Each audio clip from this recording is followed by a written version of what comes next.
Tiniyak ng Malacanang na ginagawa nito ang lahat para maibalik sa bansa si dating Congressman Saldico. Iginit din ng palasyong hindi nagkamali si Pangulong Ferdinand R. Marcos Jr. at hindi premature ang anunsyo niya sa pagkakahuli kay Ko sa Czech Republic. Si Gaisel Pardilla sa detalye.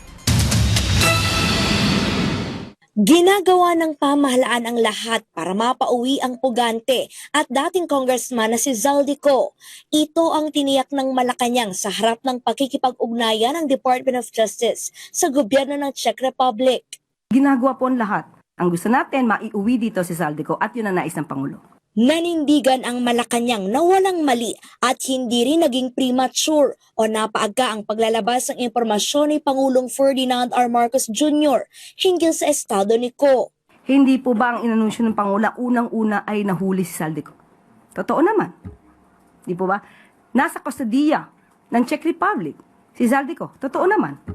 At ang sabi ng Pangulo, nakikipag-coordinate tayo sa Czech Republic. Totoo naman. So anong premature doon? Hindi nang galing kay Pangulo yung word na arrested. So walang iko-correct ang Pangulo sa kanyang mensahe. April 16 nang ianunsyo ni Pangulong Marcos na nahuli si Ko matapos ang tangkang pagtawid sa Germany. Naglabas din ng pahayag ang Malacanang na sinasabing naaresto ang dating mambabatas. Pero agad ding binawi dahil iginagalang anya ang salitang nais gamitin ng Czech Republic, lalo't walang warrant of arrest si Ko sa naturang bansa. Hindi po dapat magamit ang salitang aresto sa kanilang bansa. Sa atin po kasi, normally, pag sinabing nahuli, naaaring sinasabi, maski na ang mainstream media, na-aresto. Igagalang po natin yung nais nila dahil ang si Zaldico po ay nakuha nila o nakuha yung kustodiya at the time.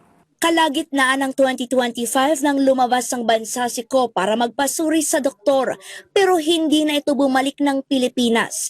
Naharap ang dating kongresista sa kasong malversation of public funds kasamang iba pang miyembro ng SunWest at opisyal ng DPWH dahil sa 289 million pesos umanong flood control scam sa Oriental Mindoro. Gaisel Pardilla para sa Pambansang TV sa Bagong Pilipinas.